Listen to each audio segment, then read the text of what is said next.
Hello, my name is Scott Smith. I'm doing a video presentation for FTT100, class number 58190. Today's date is October 22nd, 2025. Today we're going to be talking about my Marlin 3030. It was made by Marlin. This particular model that I have was built in 1964. It utilizes a lever action mechanism, which is renowned for its reliability and smooth operation. This platform, the shooter cycles the action by operating the lever located beneath the receiver. When the lever is pulled downward and forward, it opens up the bolt and ejects a spent cartridge. The lever is returned. As the lever is being returned to its original position, a new cartridge is lifted from the magazine and chambered for firing. The cycle of operations for the Marlin begins with the loading of the magazine tube, followed by the cycling of the lever to chamber a round. Upon pulling the trigger, which is a single action, the hammer strikes the firing pin, igniting the primer and firing the round. After firing, the operator again opens or grabs the lever, again extracting and then injecting the spent cartridge. And then it'll chamber a fresh round.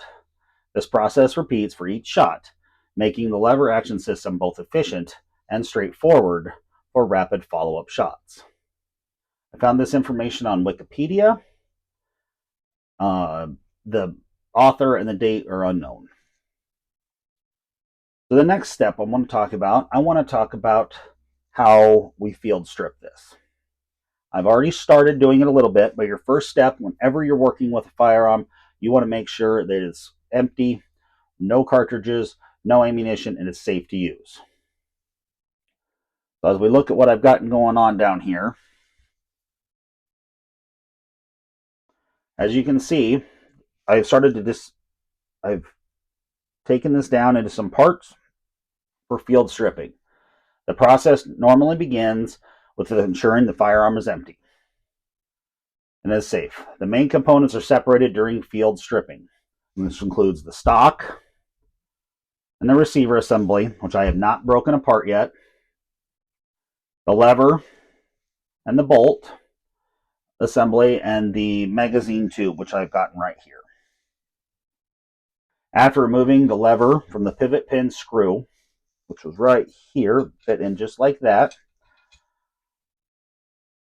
so the lever can be extracted and pulled out, which this is our lever here. Once that is out, we can cock it and push down on the hammer, and the bolt will end up being able to be removed at that particular point. The ejector, which is a small spring-loaded little part here, can be removed at this stage. The magazine tube can be detached by removing its screws, which right here is our screws. Right here's our screws, so our tube magazine can come out. And as you can see, there's our spring. Doing all this allows us to access for cleaning.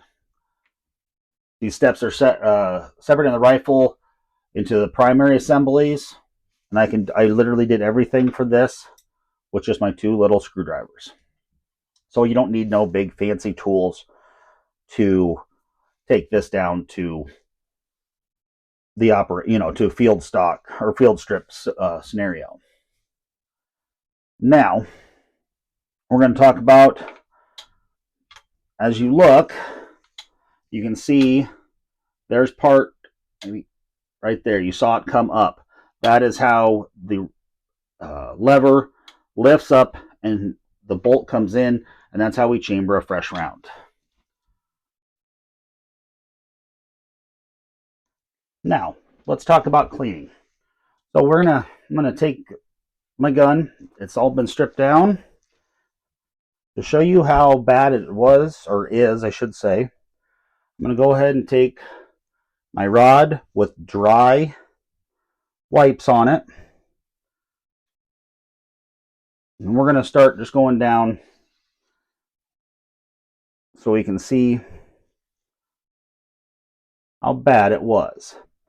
Now, I shoot a good number with this, but at the same time, I try to clean it a lot.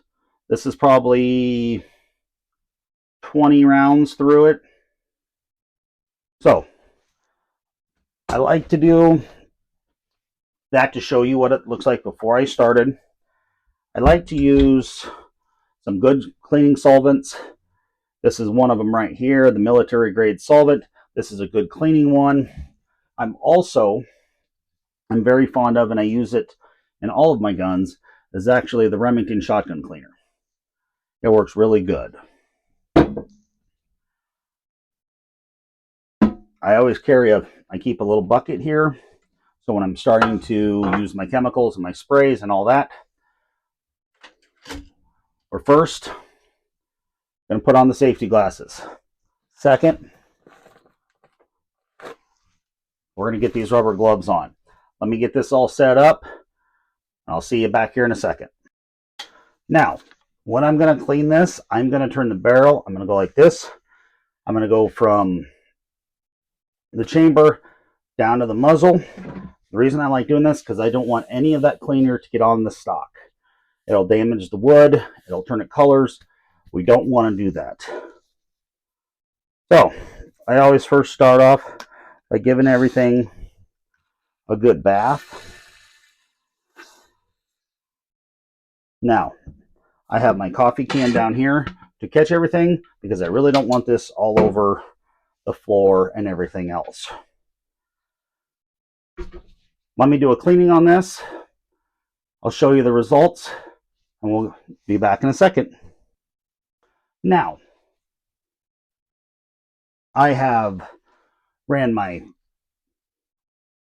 cleaning watts through it twice. So here's my first one. I got a new one. I put this in. I ran my brush down after I got it with the second one through. Now I'm running a clean, dry one down to finish it off.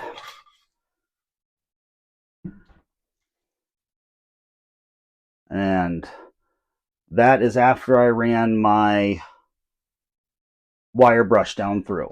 Wire brush gets into all the rifling that's inside and gets all those clean. So that bullet can grab that and get proper spin. Now, I don't know how well you're going to be able to see down it, but as you see there, we're nice and clean now. We can see the rifling. Everything looks nice and clean there. Now, let's turn our attention to our components here. I did see some buildup in here, so we're going to clean that. Let me move some stuff around, and we'll show you that. All right, so now I've got this all set up so we can start cleaning everything else. I'm going to take some of my cleaning solvent here, and I'm going to cover my hand here so it doesn't spray everywhere. But I spray it in all the little gaps. Then I have an assortment of brushes I like to use. I think from an actual toothbrush to a stainless steel brush to a brass brush. And I've even before had to get in there with a kind of a stout paintbrush. But I get in there and I start cleaning it all out. I go in where the magazine came out and I get all that up in there.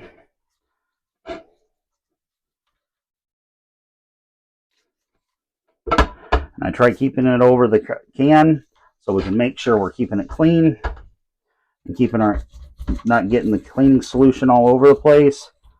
As you can see, those bristles are getting all that junk out. I come in here,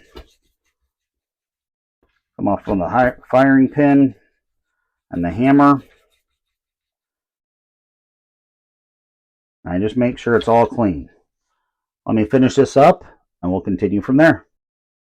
So now when you look in there, nice and clean. Everything's been scrubbed down. My next step on this would be to get me some ream oil. Get my ream oil and maybe some dry lube and lube everything up. Make sure everything's got a nice thin coat of oil on it so we stop rust and corrosion.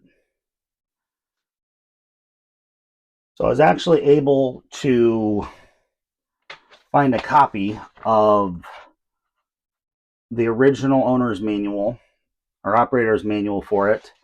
I got it online. Here is the schematic breakdown of it and all the different parts. And we've pulled off all of that. We pulled out the bolt, the lever, shows you all the screws. I've also, that's for like the original. I was also able to find a newer one off of Marlin's website that talks about everything also. And this goes into quite good detail on how to properly operate the gun. This also has a schematic to show you where all the pieces and parts go for when you need to use it or need to clean it or break it down. That is my Marlin 3030. Thank you for watching. This is Scott Smith with FTT100, class number 5810190 on October 22nd, 2025. Thank you.